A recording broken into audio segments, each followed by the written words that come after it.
"Move, old woman," my daughter-in-law hissed as she shoved me hard against the wall. My suitcase tumbled, bursting open as she kicked it across the floor. She gripped my arm so tight I thought the bone might snap.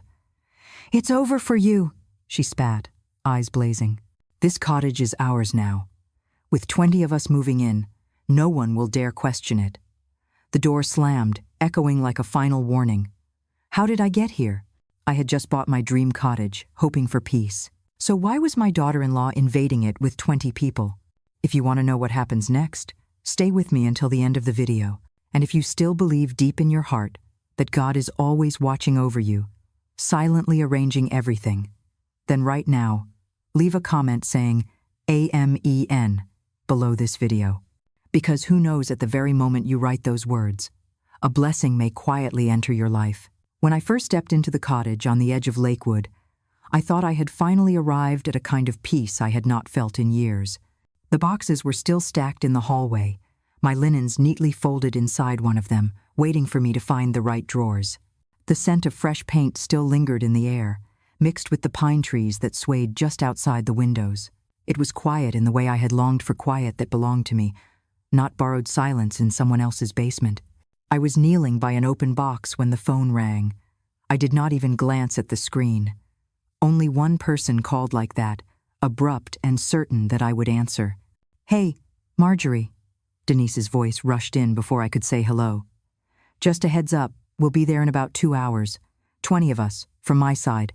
I told them you had the space. If you could get the rooms ready, that'd be great. And food, obviously." That was it. No pause. No question about whether this was a good time. No congratulations on the new home I had saved for all these years.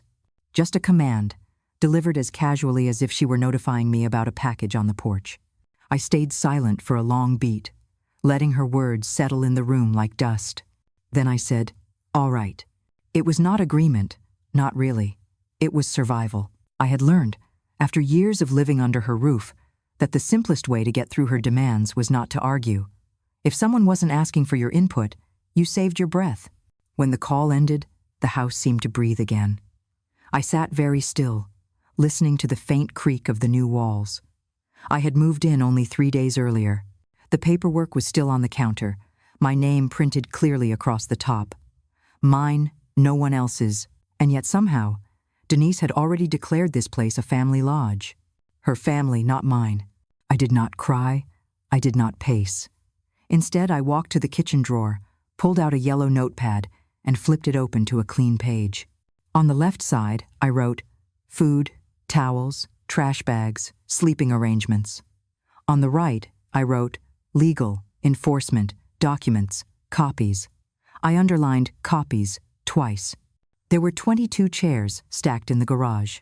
I had counted them last week with a kind of joy I hadn't felt in years, imagining them filled with friends, laughter, maybe a church potluck. I hadn't imagined this. But if Denise and her army were coming, then they were coming, and if I couldn't like that, then I would like something else. Boundaries. I began changing sheets in the guest rooms, humming softly. Not from happiness, but calculation. Every corner tucked in, every pillow fluffed, was not an act of service. It was preparation. By the time I laid out the last blanket, I had already made my first call. It had been decades since I'd had a place of my own. After my husband Robert passed, my son Stephen had said, "Just until you find your footing, Mom." And I believed him. I always did. But 6 years later, I was still in their basement, folding their laundry, packing school lunches, tiptoeing in their kitchen. They didn't charge me rent. Denise loved to remind me of that, but they collected everything else. My time, my hands, my silence. That was why this cottage mattered. Not for its size or its view of the lake, though both were beautiful. It mattered because it was mine. No loans, no co-signers, no shared title. I had saved for it the way some women my age saved for surgeries or cruises. Every dime earned in quiet patience, every choice made with this day in mind, the day I would finally turn the key to my own door.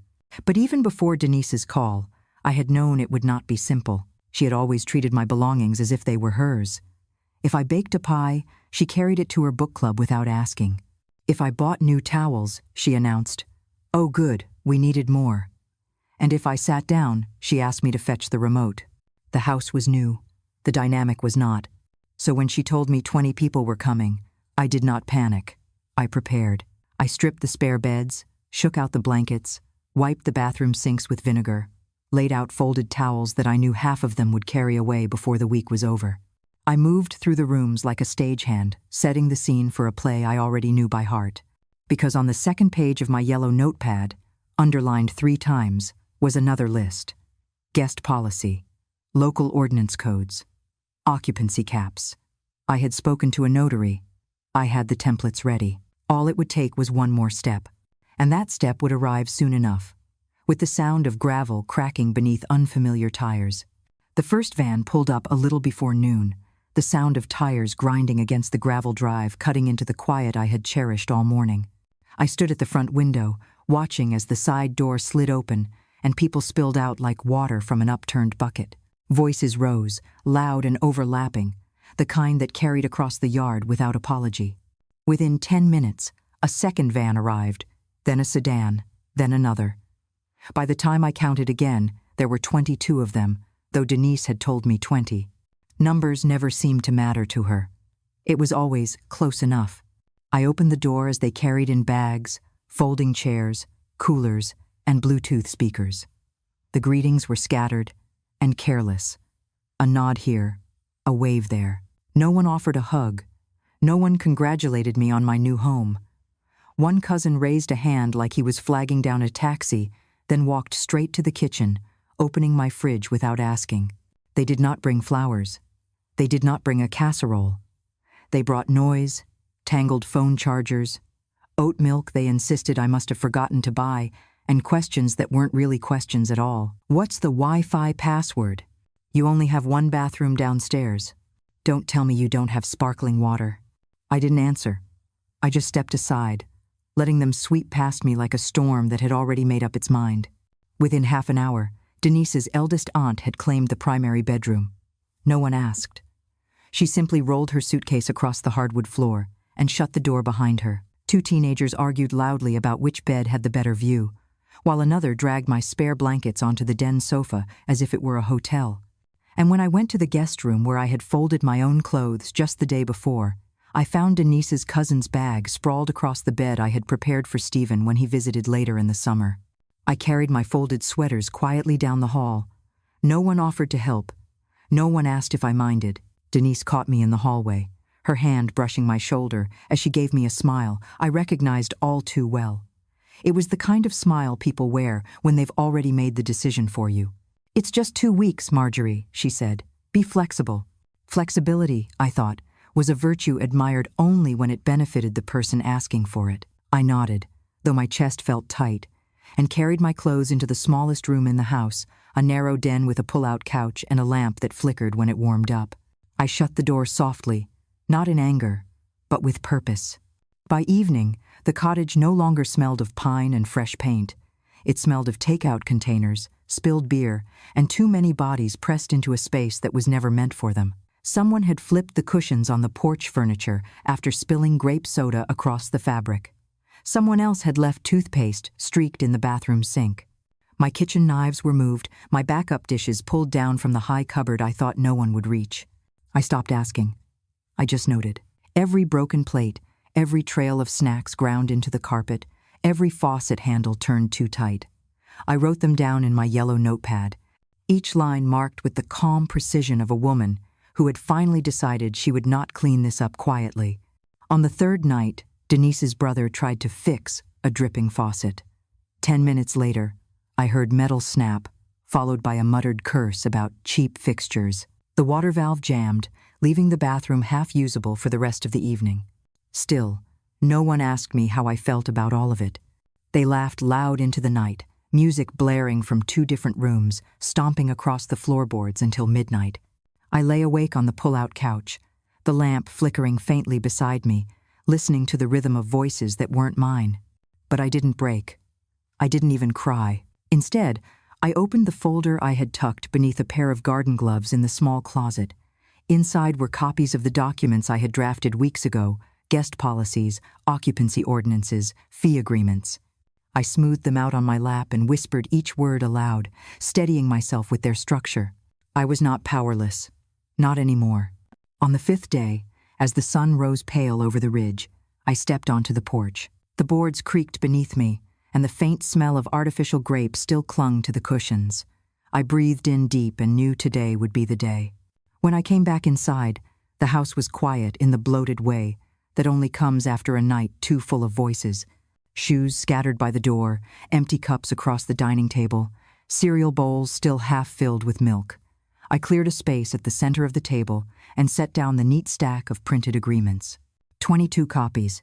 Each page listed the same 3 items, $140 per person, per night, all damages billed separately, full deposit required in advance.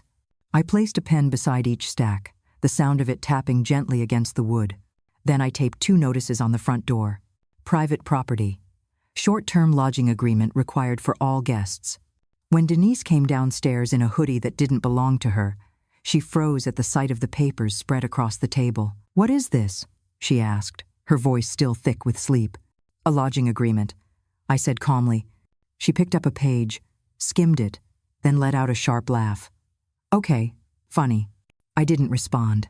I just unlocked the front door and stepped aside. Because right on time, gravel crunched again outside, and Deputy Clem, punctual as always, walked up the steps.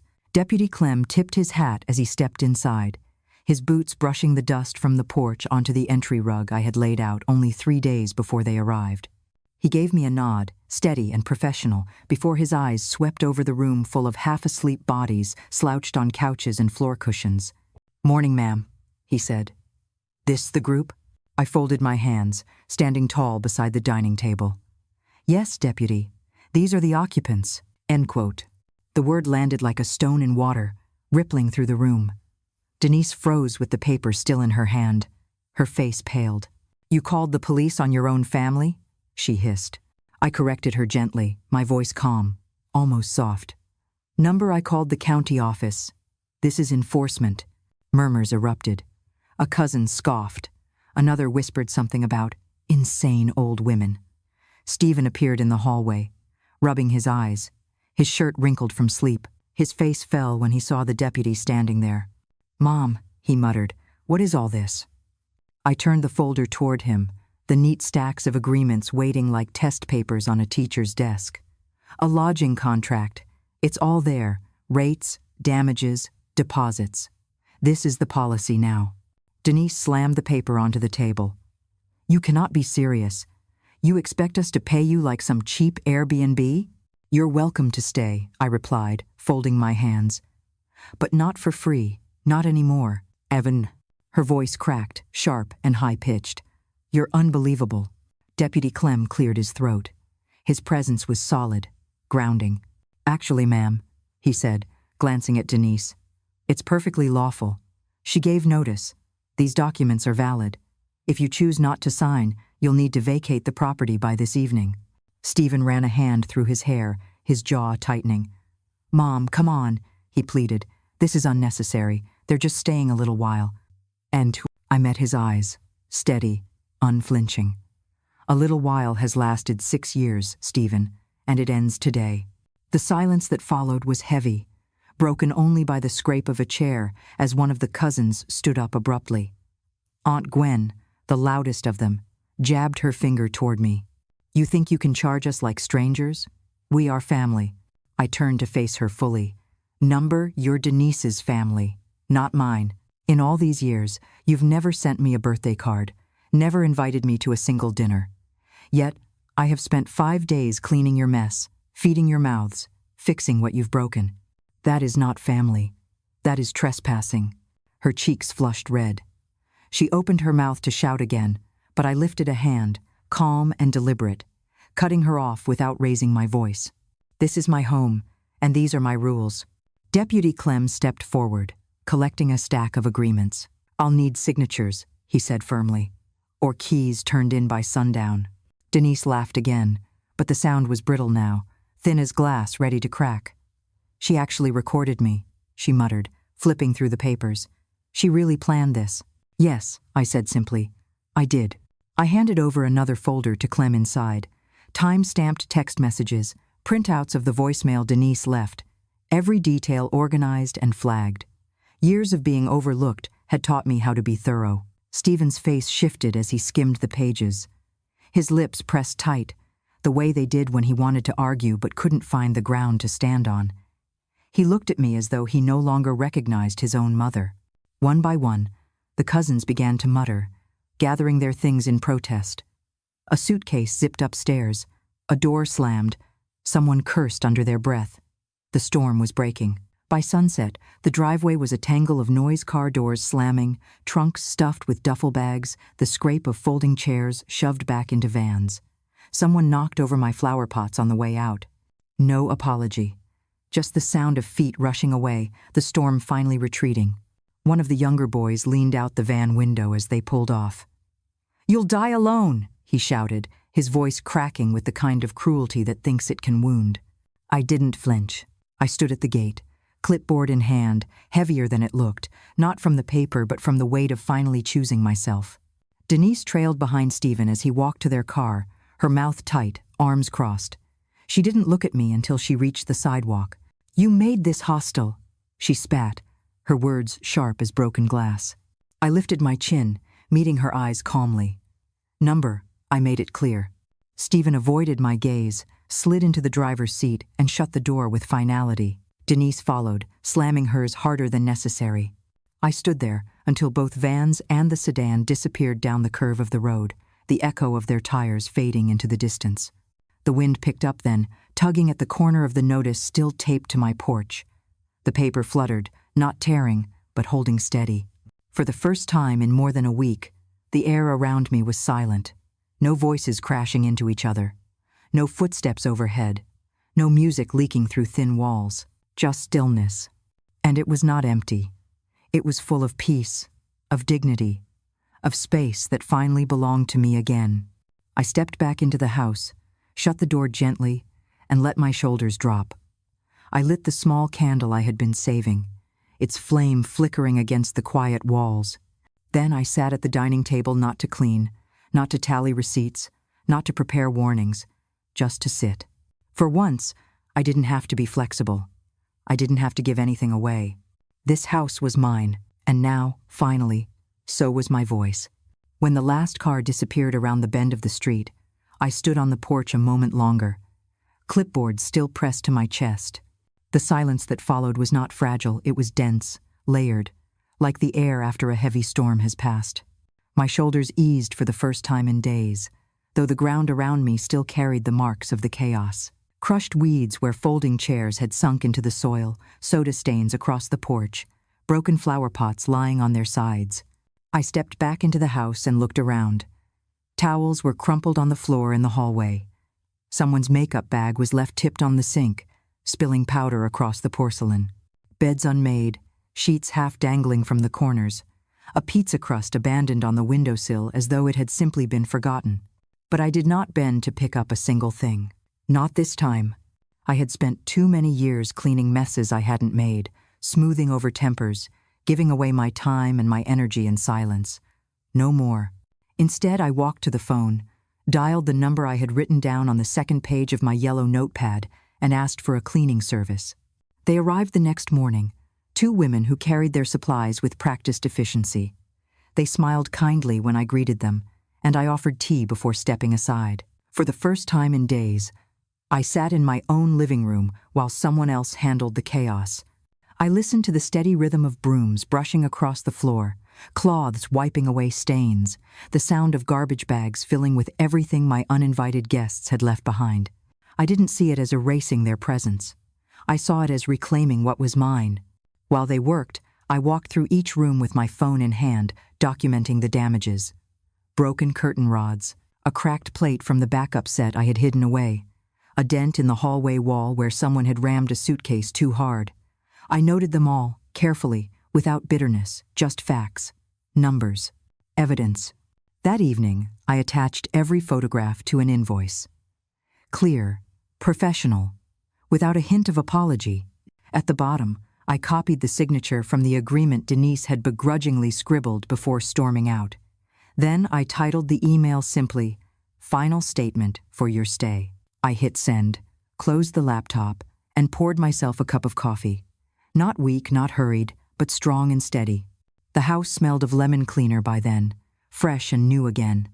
I sat by the window overlooking the gravel path, watching the pale sky shift toward evening. The quiet around me was not lonely. It was restorative. Later that week, while I was planting new flowers in the front garden where the chairs had pressed deep ruts into the soil, a figure appeared at the edge of the yard. A woman, maybe a little younger than me, though with the kind of eyes that had seen their share of burdens. She waved before walking closer. "Hello there. I'm Helen Draper," she said, holding a tin wrapped in a checkered cloth. "I live just 2 houses down. I noticed you've moved in. I thought I'd bring something by." Her voice was warm, but not intrusive. She didn't lean in too close, didn't peek past me toward the door, didn't ask nosy questions about where I'd come from. She simply held out the tin. I untied the cloth and found muffins inside, still warm. Blueberry, if the sweet tart scent was anything to go by. "Welcome to the neighborhood," she said with a small smile. It was such a simple thing. But in that moment, it nearly undid me. No demands, no noise, no taking. Just kindness, freely offered. "Thank you," I said, my voice steadier than I expected. "You have no idea how much this means. M." She tilted her head gently, studying my face as though she saw more than I was saying. But she didn't press. Instead, she nodded once and said, "Well, I'm glad you're here. We could use more good neighbors." After she left, I stood in the doorway holding that tin of muffins, the weight of it somehow heavier than the clipboard had been. It was the first gesture in a long time that wasn't tied to obligation or control. It was simply a welcome. That evening, I brewed tea and ate one of Helen's muffins at the dining table, the same table where Denise had laughed at my contracts, where receipts had been ignored, where noise had drowned out my voice. Now, the only sound was the faint hum of cicadas outside, the distant trickle of the lake breeze moving through the trees. I looked around at the clean walls, the freshly made beds, the floor that no longer crunched with crumbs beneath my slippers. The house felt bigger somehow, not because anyone had left, but because I had finally claimed the space. The next morning, I woke before dawn and opened every window. The cool air swept through the rooms, carrying away the last stale traces of their presence. For breakfast, I used my good cup, the one with a small crack I'd always hidden away out of fear someone else would break it. It held strong, just like me. As I sat with my coffee, I thought about the word Denise had hurled at me before leaving hostel. I rolled it around in my mind, testing it against the walls of this quiet space. Hostile was shouting. Hostile was disrespect. Hostile was treating someone's home as a free-for-all. What I had done was not hostile. It was clarity. And clarity, I realized, was far stronger than anger. For the first time in years, my shoulders dropped an inch lower. I did not feel small or erased. I felt whole. A week passed before I saw Helen again. In that time, I allowed myself to simply live in the quiet of the house. I planted flowers along the front path, pulled weeds that had grown wild during the years the cottage sat empty, and rearranged the furniture until each chair, each lamp, felt like it belonged to me. I didn't hear from Stephen. I didn't hear from Denise. The silence wasn't surprising, but it was different this time. It wasn't loaded with dread, the way it used to be when I waited for Denise's next request. It was steady, like a deep breath that finally reached the bottom of my lungs. One morning, while I was kneeling in the soil, pressing lavender roots into the earth, I heard a voice behind me. "Those will take well here. My mother planted lavender every summer. Bees loved it. Hem." I looked up and found Helen leaning against the fence, a wide-brimmed hat shading her face. She wasn't dressed up, just jeans and an old shirt, but she carried herself with the kind of comfort that comes from years of living in the same town. "You were right about the muffins," I said, brushing dirt from my gloves. "They didn't last long." She smiled. "I was hoping as much. Thought I'd check in and see how you're settling." I hesitated, the words catching in my throat. How much was I willing to share? The last thing I wanted was to spill my burdens into someone else's lap. But Helen had a way of looking at me that wasn't prying. It was open, patient, like she could wait all day for me to find my words. So I said simply, "It's quiet now, and I like it that way." Her smile softened, as though she understood more than I was saying. "Quiet is a blessing," she said, "especially when you've earned it." I do, though. I invited her in for tea, and she accepted without hesitation. We sat at the dining table, and for once, I wasn't embarrassed by the memories of what had taken place there a week earlier. The table had been scrubbed clean, the air smelled of fresh flowers from the garden, and sunlight poured across the wood. Helen didn't pepper me with questions.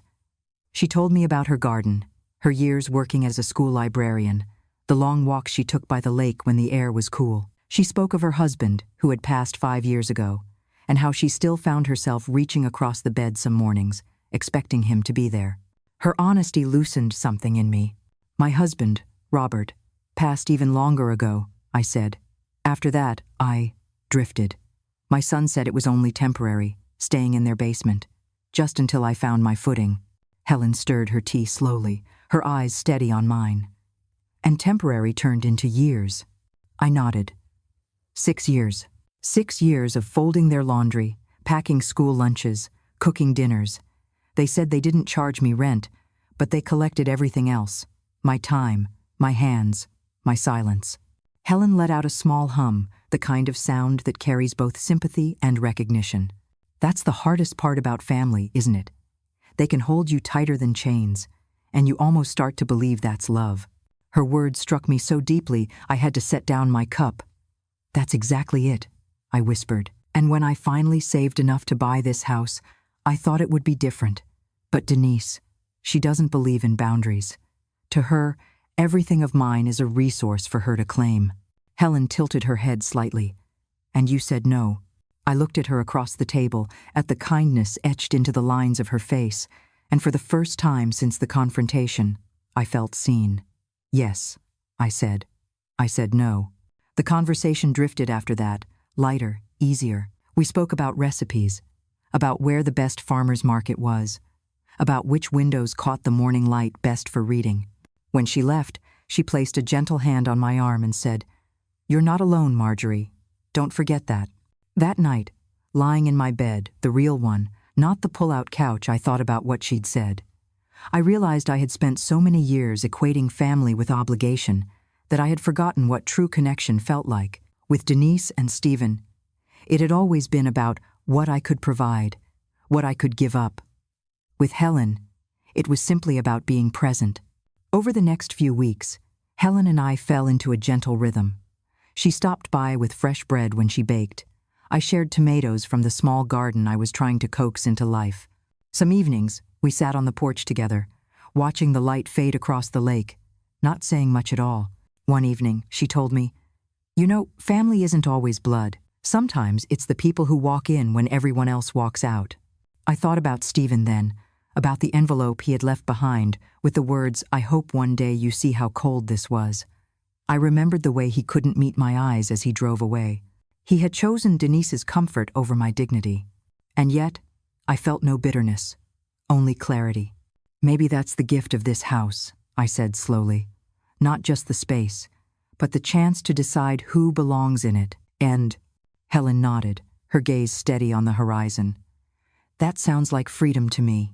For the first time in years, I believed it. It was almost 2 weeks before I saw Stephen's name light up my phone. By then, the garden had begun to bloom properly, the lavender steadying itself in the soil, the tomato plants stretching toward the sun. My days had taken on a quiet rhythm, watering in the morning, reading in the afternoon, sometimes sharing tea with Helen on the porch. When his call came, I let it ring until it went to voicemail. My hands shook slightly as I listened to the silence after the tone. He didn't leave a message. The next day, a text arrived instead. "Mom, can we clear the air? It's been long enough." I stared at the words for a long time. My thumb hovered over the screen, tempted by old habits, the instinct to soothe, to make peace, to bend before anyone else had to. But I put the phone down without replying. A few hours later, another message appeared. "Denise says you overreacted. She thinks you misunderstood. We weren't trying to take advantage. We just wanted family time." I nearly laughed out loud, though there was no humor in it. Overreacted, misunderstood, words that had been used to silence me for years. That evening, Helen stopped by with a small basket of peaches she had bought at the market. She noticed the phone sitting on the table, the screen still lit with Stephen's words. "Bad news?" she asked gently. I shook my head. "Just old news, wrapped in new excuses." She sat across from me, folding her hands over the basket. "You don't owe anyone an answer, Marjorie. Not if answering means losing yourself again." Her words settled deep in me, steady and true. 2 days later, another message arrived. This time from Denise. "We need to talk." Nothing else. Just those 4 words, sharp and clipped, as though even typing them was an effort she felt entitled to be repaid for. I didn't answer. The next day, another came. "You embarrassed me in front of my family. Do you realize what you did to Stephen? He's caught in the middle because of you." I sat in my chair by the window, the evening light soft across the floor, and read her words again. For years, I might have believed them. I might have folded under the weight of that guilt, convinced myself that it was my job to hold everyone together, even at my own expense. But now, I saw it clearly. Denise wasn't protecting Stephen. She was protecting her control. That night, I opened the drawer beside my bed and pulled out the yellow notepad. The same one where I had written food, towels, trash bags on one side, and legal, enforcement, documents on the other. I flipped to a new page and wrote a different list. What I owe, what I don't owe. Under the first, I wrote, respect, honesty, love freely given. Under the second, I wrote, excuses, explanations, silence. I closed the notebook and slept better than I had in weeks. A few mornings later, I was trimming the lavender when Helen walked up, waving a letter in her hand. "Got this in my mailbox by mistake," she said, handing it over. It was from Stephen. Not typed, not a text, but handwritten, the way he used to write when he was a boy. His letters were neat, careful, like he was afraid of making mistakes even on paper. "Mom, I don't know how to fix this. Denise is furious, and I feel like I'm losing both sides. I wish you'd just let them stay. I wish you hadn't made it such a big deal. I know you think you were standing up for yourself, but it feels like you're pushing us away. Please don't cut me out. I'm still your son." I folded the letter carefully, pressing my fingers into the crease. Helen watched me quietly. "What will you do?" I looked up at the garden, at the house that had taken me years to claim, at the light dancing across the porch where I had finally found peace. "I'll keep living," I said, "and if Stephen wants to join me in that, he'll have to come with respect. Otherwise—" I glanced back at the letter. "Otherwise, I've already given enough of myself away." Helen reached out, resting her hand lightly over mine. "That's not cutting him out. That's giving him a map back to you." "Oh." Her words lingered with me long after she left. For the first time, I realized that boundaries were not walls. They were doors with locks opened only for those who knew how to knock. That evening, as the sun dipped low and painted the sky in streaks of pink, I sat on the porch with a fresh cup of tea. My phone buzzed again on the table beside me. Another text from Stephen. "Mom, can I come by tomorrow?" Just me, no one else. I stared at it for a long moment, then typed a single reply, "By appointment only." And for the first time, I smiled as I hit send. Stephen arrived the next afternoon. I saw his car roll slowly up the gravel drive, cautious, almost hesitant, like he wasn't sure if he was welcome. I stood at the window for a moment, steadying myself before opening the door. He stepped out wearing a collared shirt I recognized as one Denise had bought for him years ago, a blue one that had faded at the shoulders. He looked tired, older than his 43 years, with lines etched deeper around his eyes than the last time I had studied his face. "Mom," he said softly when he reached the porch. "Stephen," I replied, keeping my voice even. "Come in." He glanced at the notice still taped beside the door, "Private property, by appointment only," and gave a faint, humorless smile. "I see you weren't kidding." "No," I said, stepping aside so he could enter. I wasn't. The house was clean now, orderly, sunlight streaming through the windows. He looked around as though he were walking into a stranger's home, not the place where he had once played with toy trains at my feet. We sat at the dining table, the same place where so much had unraveled weeks ago. This time, though, there were no stacks of contracts, no half-empty soda cans or crumbs scattered across the wood. Just 2 cups of coffee between us, For a long moment, neither of us spoke. Finally, Stephen cleared his throat. "Denise is still angry," he said. "She feels humiliated. She says you blindsided her." I folded my hands. "I told her no for years, Stephen. She never listened. What I did wasn't sudden. It was overdue." He rubbed his forehead, his fingers pressing hard into his temple. "I know you think that, but from her side—" I cut him off gently. "From her side, my house was hers to use. My time was hers to claim. That was never going to change until I made it clear. And—" He winced at my words, though I could tell he knew they were true. "Do you know what it's like for me, Mom?" His voice grew sharper, more desperate. "I'm stuck in the middle.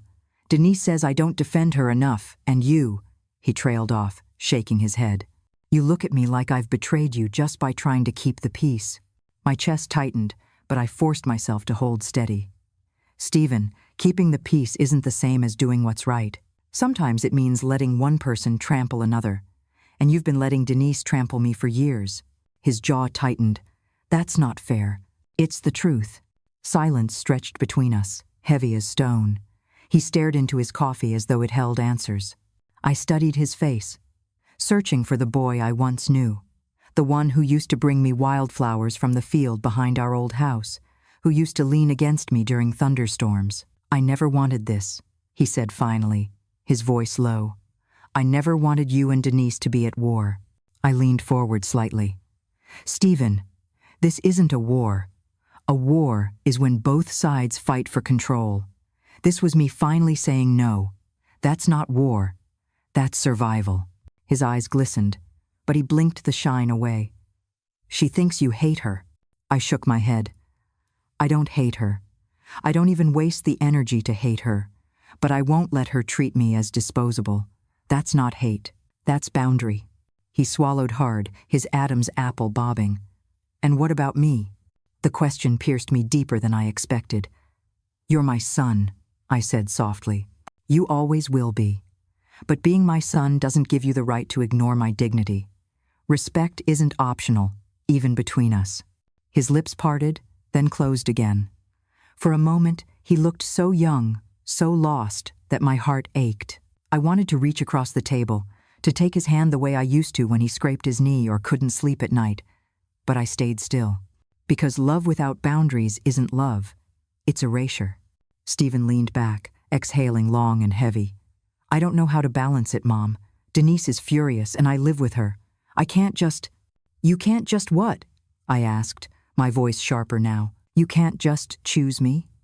You can't just say, 'This is my mother and she deserves respect'? Is that really so impossible?" His face flushed. He opened his mouth to respond, but no words came. I softened my tone, though my eyes stayed fixed on his. "Stephen, I'm not asking you to choose between us.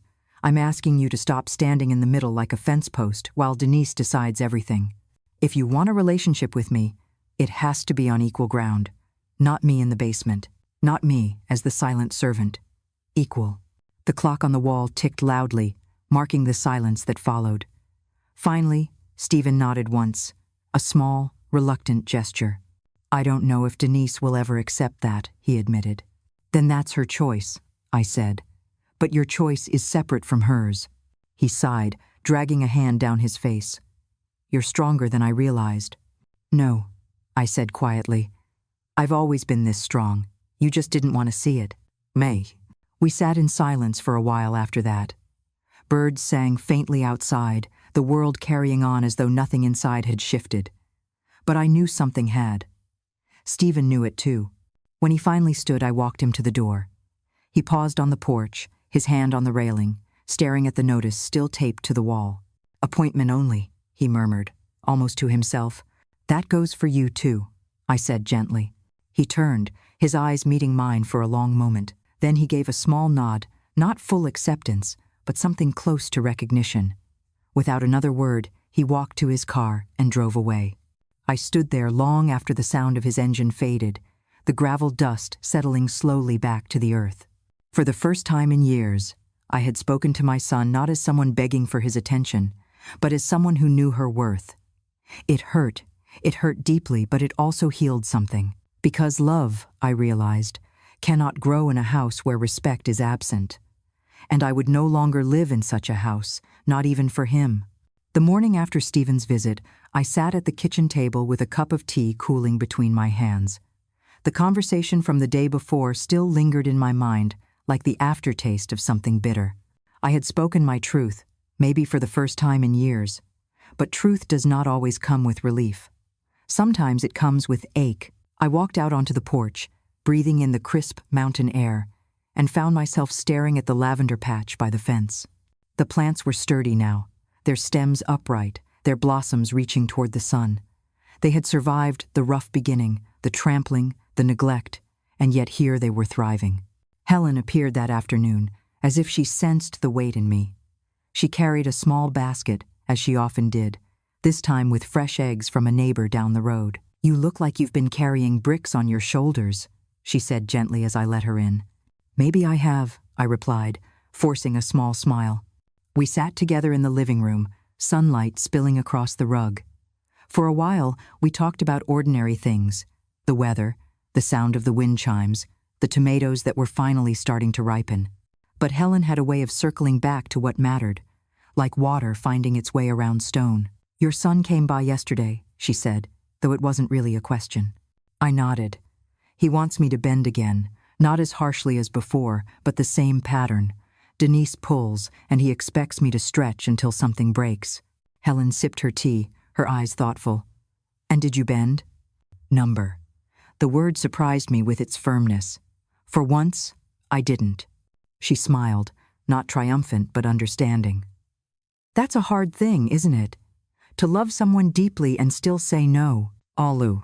The honesty of her words loosened something inside me. "I've always thought love meant sacrifice," I admitted. "That if I gave enough time, labor, silence, eventually I would earn a place. But all it ever earned me was emptiness." Helen leaned back, her hands folded neatly in her lap. "I know that lesson well. My husband. He was a good man in many ways.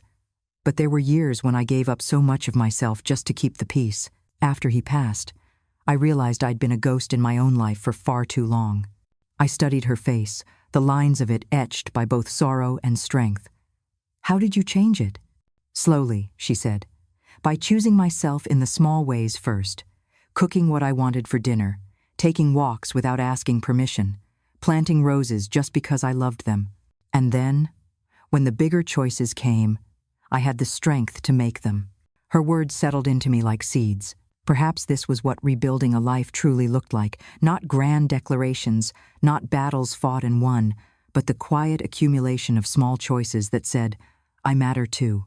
That evening, we walked together to the lake.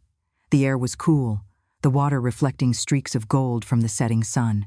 Children played at the shore, their laughter carrying across the water, but it didn't pierce the peace between us. "You know," Helen said as we stood watching the ripples spread across the surface, "family isn't always the ones who share your blood. Sometimes it's the ones who share your burdens, the ones who show up not because they have to, but because they want to." I thought about Stephen's face at the table, torn and weary, about Denise's sharp words, about the years I had spent shrinking myself to fit their expectations. Then I thought about Helen sitting across from me now, her presence steady and kind, offering not demands but companionship. "You've been more of a sister to me in a month than Denise has been in years," I said quietly. Helen reached over and squeezed my hand. "Then let's call it what it is. We're family, the kind we choose." The word warmed me in a way I hadn't expected. Chosen family. It sounded like freedom wrapped in connection, like dignity wrapped in love. As the sky darkened, we walked back up the gravel path together. When we reached my porch, she paused. "Marjorie," she said softly, "don't let their noise drown out your new song. You've worked too hard for this." I nodded, my throat tight. "Thank you, Helen, for reminding me." That night, as I closed the windows and settled into bed, I realized something. For so long, I had believed that silence was the enemy, that it meant loneliness, abandonment, a reminder of what I didn't have. But now, with Helen's words still echoing in my heart, I understood. Silence wasn't empty. It was space. Space for new voices, new songs, new family. And for the first time in decades, I felt ready to sing. The first envelope arrived on a Tuesday. It was thick, the kind of envelope that carried weight before you even opened it. My stomach tightened as I slid my finger under the flap. Inside was a letter written on formal stationery, Denise's handwriting unmistakable, though she had tried to make it look professional. Marjorie, we cannot believe you resorted to such drastic measures. Your behavior has divided the family and humiliated Stephen. You have no right to treat relatives as tenants. If you continue down this path, we will be forced to seek legal counsel. Consider this your final chance to make peace before matters escalate. No signature beyond that. No warmth, just a warning disguised as concern. I folded the letter once, then again, and set it on the kitchen counter. I didn't cry. I didn't tremble. Instead, I made myself a pot of tea and drank it slowly, the steam rising between me and the words she had written. That evening, Helen stopped by. She found me sitting at the table, the letter untouched beside me. She picked it up, scanned the contents, and let out a dry laugh. "Threats dressed up in pretty paper," she said. "She must think you're still the woman who lived in her basement." "I used to be," I admitted. "That's what makes this dangerous. Part of me still hears her words and feels like I should shrink." Helen set the letter down firmly. "But you didn't shrink this time. You set boundaries. And boundaries, Marjorie, hold up in court far better than guilt." Her confidence steadied me. "I should talk to my lawyer," I said. "You should," she agreed. "And you should remember you've already done the hardest part. You said no." The next morning, I called Mr. Halverson, a local attorney who specialized in property disputes. I explained everything. The unannounced arrival of Denise's family, the damages, the agreements, the threats. He listened without interruption, then said, "Mrs. Collins, from what you've described, you've acted fully within your rights. If they want to push this legally, I assure you it won't end in their favor." And from 80. I hung up the phone feeling lighter. Not invincible, but grounded. 2 days later, another envelope came, this one thinner but meaner. Denise's words were sharper now, less polished. "You've turned Stephen against me. Do you realize what you've done? He's miserable because of you. If you cared about your son, you'd undo this mess. Family is about sacrifice, and you've failed us all." I read it twice, then set it aside. That night, I opened my yellow notepad and wrote at the top of a new page, "Sacrifice. What it is, what it isn't."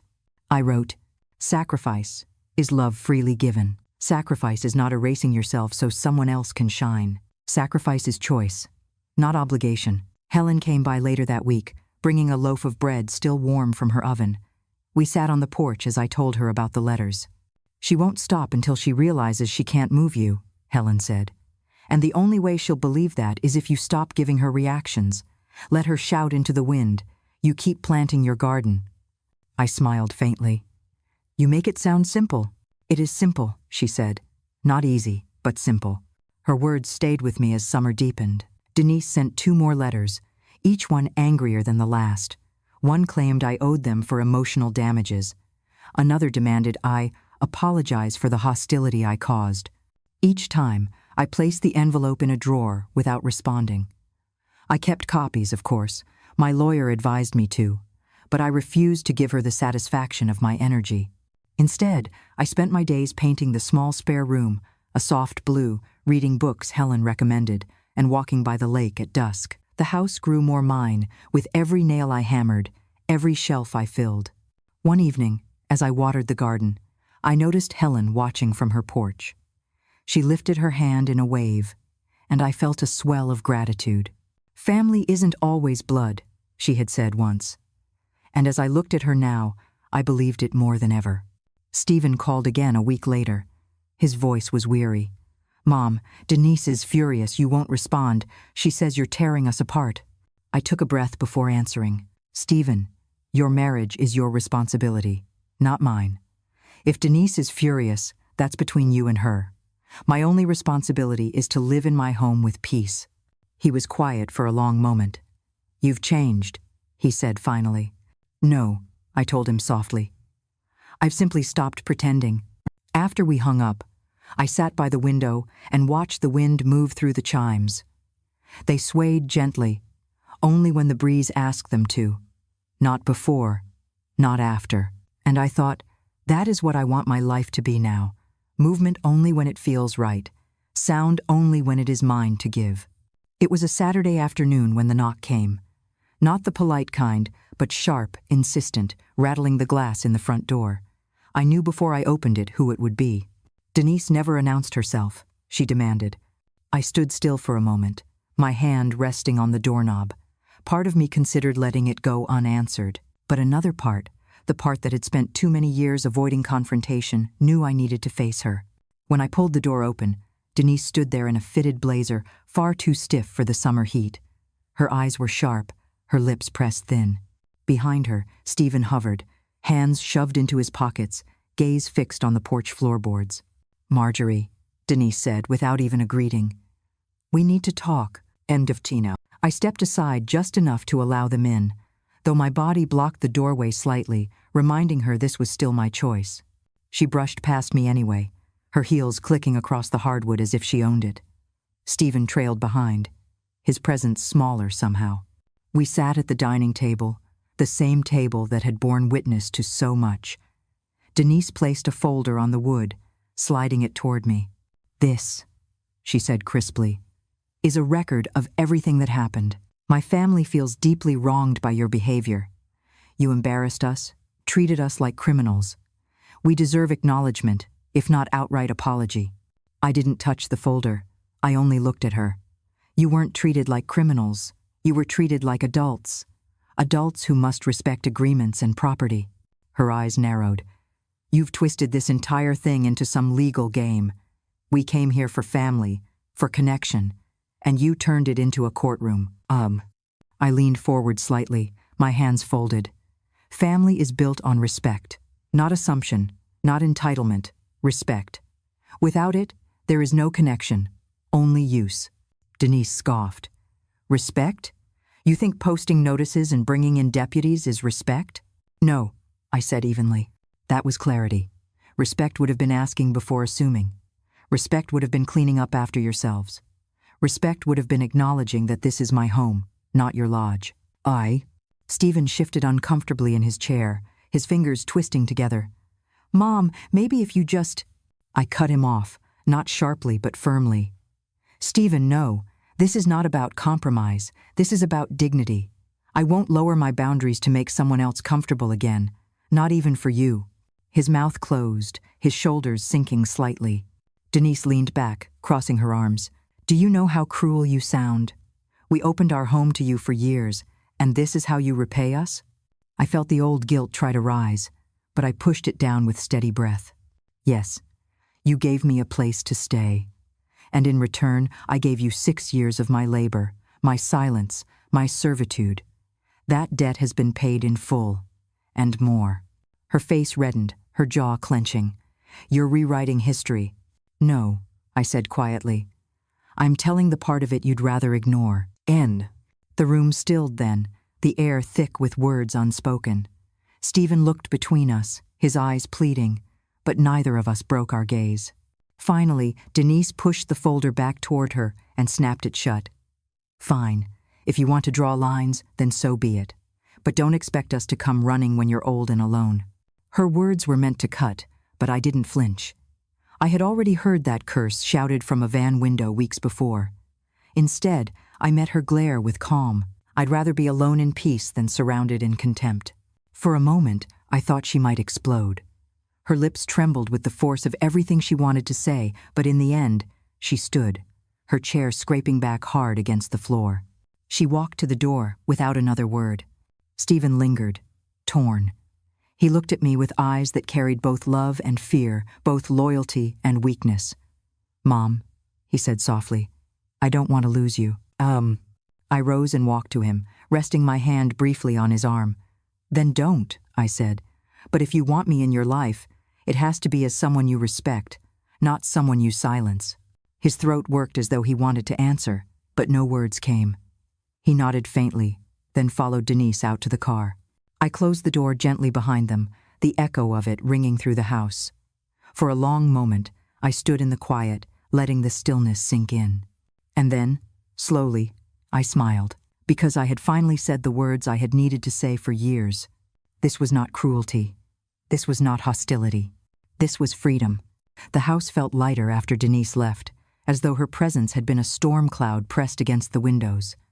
For days afterward, I moved through the rooms with a steadiness I hadn't known in years. I polished the dining table until it gleamed, washed the curtains, and placed fresh flowers in the vases, not because I was preparing for anyone else, but because it gave me joy. One morning I stood at the porch, watching the lake shimmer in the distance. The air smelled of pine and cut grass. For the first time, I didn't feel as though I had to brace myself for someone else's demands. The house was quiet, but it was a quiet filled with promise. Helen stopped by that afternoon, carrying a small jar of honey from a local beekeeper. "For your tea," she said with a smile. We sat on the porch swing, the boards creaking gently beneath us, and watched a pair of children chase each other down the lane.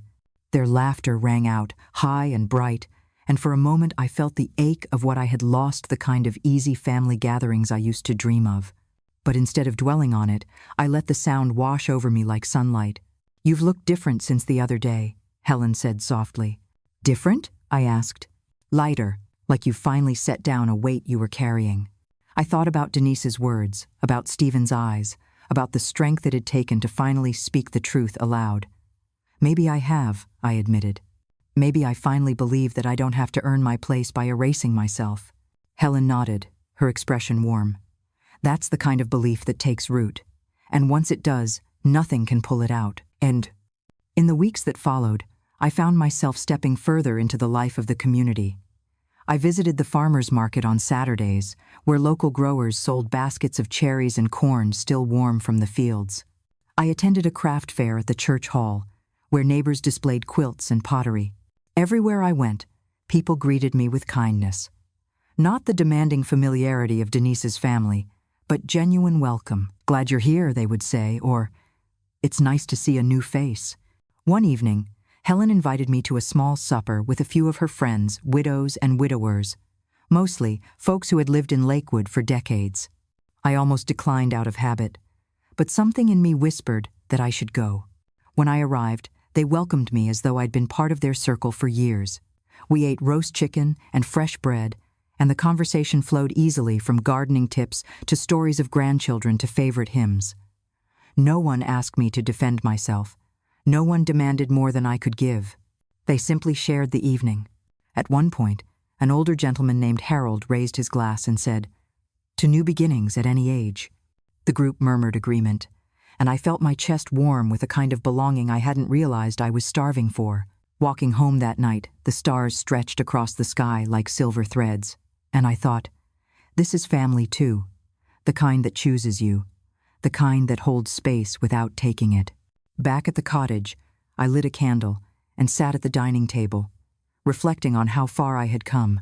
Weeks ago, this same table had been buried under receipts, sticky glasses, and the noise of people who never once saw me. Now it was a place of peace, a place where I could sit and simply be. I pulled out my yellow notepad, the pages now filled with lists and reflections, and wrote, "Family is not who takes from you. Family is who brings you peace." The words looked plain on the page, but they carried a power I could feel deep in my bones. Helen stopped by the next morning, bringing me a clipping of her rosebush to plant in my garden. Together, we dug a small hole in the soil, our hands working side by side. "You know," she said as we patted the earth down around the roots, "roses need trimming if they're going to grow strong. You cut away what doesn't serve them, and they bloom more beautifully for it." I looked at her, recognizing the wisdom woven into her words. "People are the same, aren't they?" She smiled. "Exactly the same." That evening, I sat on the porch and watched the first stars appear. For the first time in years, I didn't feel alone. I felt planted like the lavender, like the roses rooted in a place that was truly mine. And as the wind moved softly through the chimes, I realized I hadn't just protected my home. I had found a new one within myself. It was a Sunday afternoon when I saw Stephen's car roll into the drive again. This time, he was alone. No second car trailing behind. No shadow of Denise waiting in the passenger seat. He stepped out slowly, almost cautiously, like a man approaching uncertain ground. I watched from the porch, my hands folded loosely in my lap. He carried no folder, no arguments, No lists of demands, just himself. "Mom," he said quietly as he climbed the steps. "Stephen," I answered, my voice even. "Would you like some tea?" He nodded, relief flickering across his face, though his shoulders stayed tense. Inside, we sat at the dining table, steam rising between us. He looked around the room, and I could see his eyes taking in the order, the calm. "This place suits you," he said at last. "It does," I replied. "It feels like mine." For a while, we sipped in silence. Finally, Stephen set his cup down with a sigh. "Denise doesn't know I'm here," he admitted. "She thinks I'm running errands. I needed to talk to you without all the noise." I waited, giving him the space to find his words. He leaned forward, elbows on the table, his face drawn. "I've been thinking a lot about what you said, about respect, about how I've been standing in the middle so long that I let her walk right over you." His voice cracked slightly, and for a moment I saw the boy he once was, tugging on my sleeve after a mistake, begging me not to be disappointed. "You were right," he whispered. "I should have defended you. I should have told her no. But I didn't, and now," he shook his head, "now I don't know how to fix it." My heart tightened, but I kept my tone steady. "Stephen, you can't fix the past. None of us can. All we can do is choose differently moving forward." He looked up, his eyes shining. "Do you think it's too late?" I thought of all the years in their basement, of every dinner cooked without thanks, every errand run without acknowledgement. I thought of Denise's sharp words, her letters, her threats. And then I thought of Stephen sitting here now, finally seeing me, finally seeing himself. "No," I said softly. "It's not too late, but it will be if you keep waiting for her permission to respect me." He winced, but he didn't look away. "She won't like it." "She doesn't have to," I replied. "Respecting me isn't about pleasing her. It's about being the kind of son you want to be." For a long moment, the only sound was the faint ticking of the clock on the wall. Then Stephen nodded slowly. "I want to be better than I've been." "Then start here," I said, my voice gentle but firm. "With honesty, with boundaries, with listening, not just reacting." He reached across the table, his hand trembling slightly. I hesitated, then placed mine over his. His fingers curled around mine, warm and tentative. "I'm sorry, Mom," he said, his voice breaking. "I'm so sorry for all the years I let you disappear in my own house." Tears pricked my eyes, but I held them back. "I know, Stephen, and I forgive you. But forgiveness doesn't erase the need for change." He nodded again, his grip tightening as though anchoring himself to that truth. We sat like that for a while, two hands bridged across the table that had once divided us. When he finally let go, his face looked lighter, as though speaking the words had lifted something heavy from his chest. "I don't know what this means for Denise," he admitted. "I don't know if she'll ever accept it. That's for her to decide," I said. "But you," I touched my hand to his chest, just briefly, "you get to decide who you are, no matter what she chooses." When he left later that afternoon, I walked him to the porch. He paused before getting into his car, turning back to me with an expression I hadn't seen in years, something softer, humbler. "I'll come again," he said, "if you'll have me." I gave him a small smile. "By appointment," I teased gently. He laughed, the sound awkward but real, and nodded. "By appointment." I dies. As his car disappeared down the road, I stood on the porch with the wind stirring around me. For the first time, I believed that maybe Stephen and I could rebuild not the way things had been, but something new, something stronger. Later that evening, Helen joined me on the porch with 2 cups of tea. I told her about Stephen's visit, about his apology, about the way he had finally seen me. She listened with that steady patience of hers, then said, "It sounds like he's beginning to grow roots of his own." "Maybe so," I said softly. "And you," she added, "are finally blooming." The chimes swayed in the breeze, their sound soft and sure, and I thought, yes, at last, I am. It didn't take long for the storm to break. 3 days after Stephen's visit, I was trimming roses in the front yard when my phone buzzed. The screen lit up with Denise's name. I considered letting it ring, but curiosity pushed me to answer. Her voice came sharp, even before I said hello. "So, Stephen's been sneaking off to see you." I said nothing, waiting. Do you think I wouldn't find out? She pressed. He came home lighter, different. I knew it wasn't from me. It was you. What did you say to him? I held the phone steady. I told him the truth. That respect isn't optional. She laughed, but it was a brittle, angry sound. You're poisoning him against me. You're trying to break up my marriage.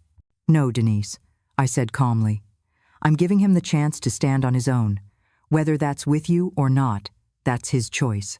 Her breath came fast through the receiver. You're unbelievable. After everything we did for you, after years of giving you a roof over your head, you collected more than rent, I cut in. You collected my silence, my work, my dignity. That debt has been settled, Denise. There's nothing more you're owed. She was quiet then, but the silence was sharp, like glass about to shatter. Finally she spat. If Stephen thinks he can choose you over me, he'll regret it. I ended the call without another word. My hands trembled, but not from fear, from clarity. That evening, Stephen arrived at my door again. His face was weary, but his eyes were resolute. She knows, he said simply. I gathered as much, I replied. We sat at the dining table, steam rising from the cups of tea I poured. He rubbed his forehead, his voice low. She screamed at me for an hour, said I was betraying her, said you were manipulating me. But for the first time, I didn't back down. I studied him, surprised and proud all at once. What did you say? I told her you're my mother, he said, his jaw tightening, and respecting you isn't negotiable. The words washed over me, steady and fierce. My chest ached, not from hurt this time, but from something like healing. She didn't take it well, he added. I didn't expect her to, I said gently. But Stephen, what matters is that you finally found your voice. He nodded slowly. It felt strange, scary, but also right. I don't know what this means for us, me and Denise, but I know I can't keep pretending anymore. I reached across the table, resting my hand on his. Pretending is what kept us both small. Honesty is what will let us grow. For the first time in years, Stephen met my gaze without flinching. His eyes were tired, yes, but they were clear. That night, after he left, I stood on the porch and watched the stars come out one by one. I thought of Denise's rage, her threats, her desperate grasp for control. And then I thought of Stephen's voice, steady at last, telling her no. For years, I had believed that setting boundaries would mean losing him. But now I saw the truth. Boundaries had given him the chance to choose, not between me and her, but between silence and respect. The next morning, Helen came by with a basket of apples. I told her what had happened, how Stephen had finally stood firm. She listened with a quiet smile, then said, You see? Sometimes it takes a storm to grow stronger roots. Her words sank deep, steadying me. For the first time, I felt not just peace, but hope. Hope that my son might yet learn to stand tall. Hope that maybe, just maybe, family could be rebuilt, not through guilt, not through control, but through respect, freely given. That evening, as I wrote in my yellow notepad, I found myself creating a new list. What I keep. What I release. I keep dignity, peace, chosen family. I release guilt, silence, fear. I closed the notebook with a steady hand, because the storm had passed, and I was still standing, stronger than before. Stephen began visiting more often after that night. At first, once a week, then sometimes twice. Always alone. He never brought folders, never carried Denise's words with him, only his own. Each time he looked lighter, though the strain still lingered around his eyes. One afternoon, he arrived just as I was kneeling in the garden, pulling weeds from the lavender bed. He crouched beside me without a word, his larger hands clumsy in the soil, but steady. For a moment, we worked in silence, the way we used to when he was a boy helping me plant marigolds by our old porch. Finally, he spoke. Denise says I'm changing. She says I don't care about her feelings anymore. And 14. I kept my eyes on the soil. And what do you think? He hesitated. I think I've spent so many years trying to make sure she's happy that I forgot what it feels like to be honest with myself. Or with you. I looked at him then, really looked, at the man who was once my boy. Stephen, Change doesn't mean you love her less. It means you're learning to love yourself too.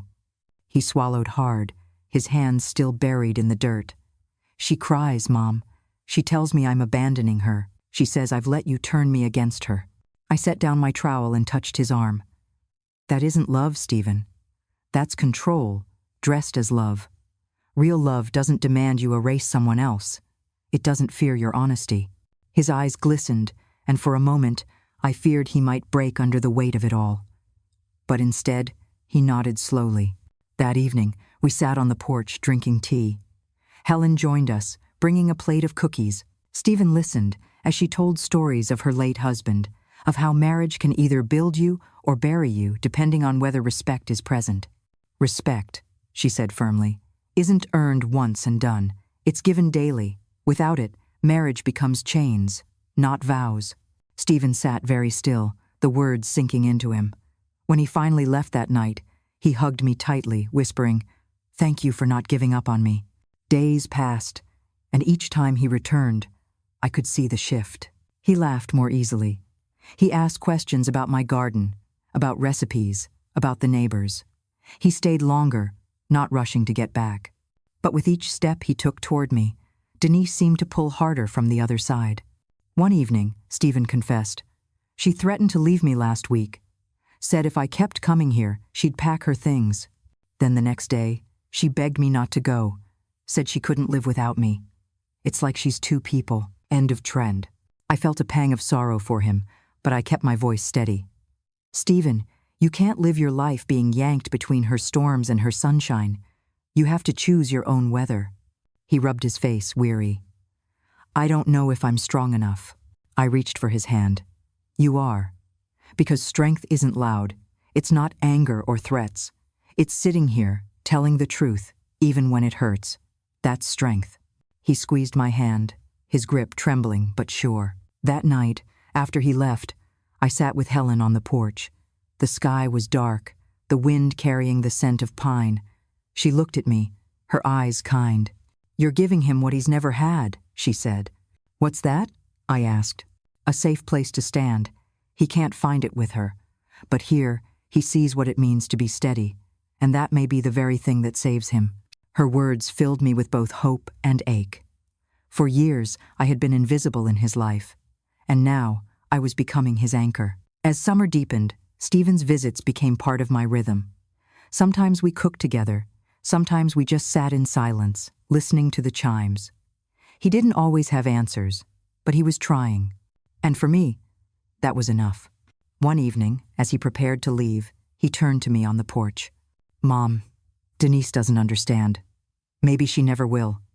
But I need you to know I'm proud of you. For standing up. For teaching me that respect matters. I should have told you that years ago. Tears pricked my eyes, but I smiled. It's never too late, Stephen. He hugged me then, not the hurried, half-hearted hug of obligation, but a full embrace, strong and certain. And for the first time in years, I felt not only like his mother, but like his equal. As his car disappeared down the lane, I looked up at the stars. I thought of Denise's storms, of her threats and tears, and of the grip she still held on him. But I also thought of Stephen's laughter, his apologies, his hand in mine. And I knew change was coming. Not fast, not easy, but real. Because for the first time, my son had seen that love without respect isn't love at all. And once you see the truth, you cannot unsee it. The summer waned slowly, the days shortening by minutes, the evenings stretching cooler across the lake. I found myself settling into a rhythm I had never truly known before, one of my own choosing. The house breathed with me now. Every corner felt claimed, every window open when I wished, every lamp glowing only when I turned the switch. No footsteps above, no voices demanding, no invisible weight pressing me into silence. Just space, just peace. Stephen still visited. Not every day, not even every week, but often enough that I could see the change rooting itself in him. He spoke more freely now, asked about my garden, lingered over tea. He no longer carried Denise's voice into the room like a shadow. He carried his own. It was unsteady sometimes, but it was his. And Denise, she still called, still sent letters, still tried to pull the strings she had wrapped around him for so long. But her words no longer reached me. They stayed folded in a drawer, unopened. Not because I was afraid, but because they no longer had the power to define me. One evening, Helen and I sat on the porch as the sky burned orange and violet. She looked at me with that quiet wisdom of hers and said, "You've built something here, Marjorie. Not just a house, a life." I smiled, watching the wind stir the chimes. For so many years, I thought my life had ended when Robert died. I thought the best I could do was survive in the cracks of someone else's home. But now I see it differently. Life didn't end. It waited. It waited for me to choose it again. Helen nodded, her eyes glistening. "And you did?" Later that night, as I sat alone at the dining table, I thought of the journey behind me, the basement years, the cottage claimed by noise, the contracts, the confrontation, the silence that followed. I thought of Stephen's first apology, Denise's rage, Helen's muffins, the lavender in bloom, and I realized the greatest change hadn't been in them. It had been in me.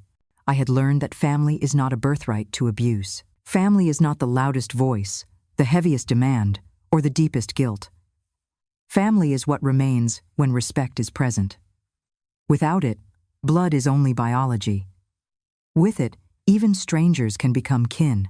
As the candle flickered low, I whispered a small prayer of gratitude for the peace that filled these walls, for the chosen family beside me, for the son who was slowly finding his way back to respect, and for myself, most of all for finally learning that boundaries are not walls that keep love out, but doors that let the right kind of love in. I blew out the candle, and the smoke curled upward, soft and free. Tomorrow would come with its own weight, its own choices. But tonight, the house was mine, the silence was kind, and my heart was steady. And for the first time, in a long, long while, I felt whole. What did you feel while listening to this story all the way through? If it touched your heart, leave the number 1 inch the comments. If you didn't feel connected to it, feel free to write 0. Every piece of feedback means a lot to me, because it's thanks to you that I can keep going. It's from your responses that I draw the energy to tell the next chapter a new story is coming, even deeper, even more moving. And I truly hope you'll be there to listen with me.